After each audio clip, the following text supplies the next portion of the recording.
Yo, what's going on, guys? My name is Cosmos and welcome back to another video on my channel. In today's video, friends, we're going to be talking about the most forgotten thing in all of Call of Duty Zombies. So, I'm not sure if you guys will remember this, but guys, if you do go on to enjoy this video, make sure you leave it a thumbs up. Also, go ahead, subscribe to my channel if this is the first time that you've ever seen me, and make sure you also chuck on that notification bell to stay up to date with every single one of my videos or streams. So, ladies and gentlemen, without further ado, I say we get into this video. If you guys happen to disagree with me, make sure you tell me down in the comment section, what do you think is the most forgotten things in zombies? So, ladies and gentlemen, I say we get into this, so let's go.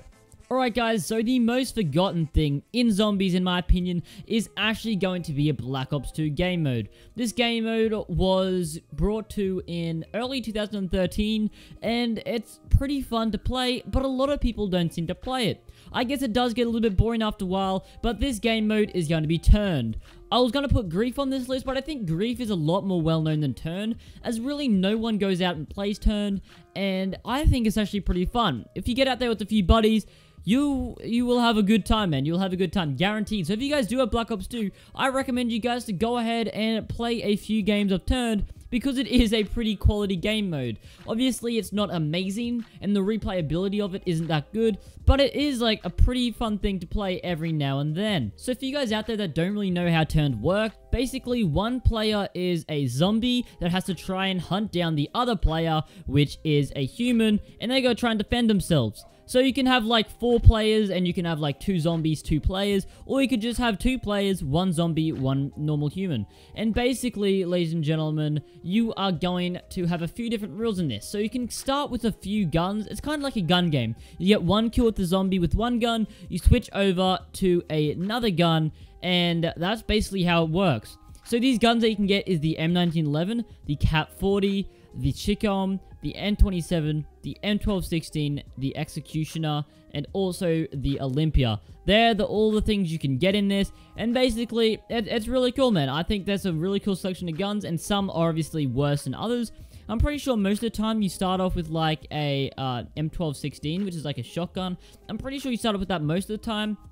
Or maybe even an Executioner, I think. But you definitely do start off with one of them. And now there's also some power-ups that you can choose to use in this, which are a little bit different than the usual power-ups in normal zombies. So these power-ups include the nuke.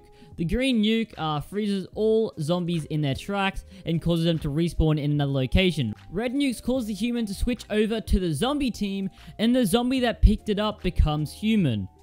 There is also a max ammo gobblegum, so the green max ammo power-up acts in the same way as the normal game modes and the normal zombies, while the red max ammo power-ups empty the human's current magazine, forcing them to reload. So that's really cool. So if you are actually a zombie, you're going to be picking up these red power-ups, and they will help you out a lot. But if you're a human, you're going to be picking up these green power-ups, which will help the human out a lot. So that's basically how these different color power-ups work. There's also the double points gobblegum, which the green got double points that the human picks up. That will double the points that the human gets per second while you have it active. And the red double points increases the zombie's health, so that will help you out a lot if you do get that.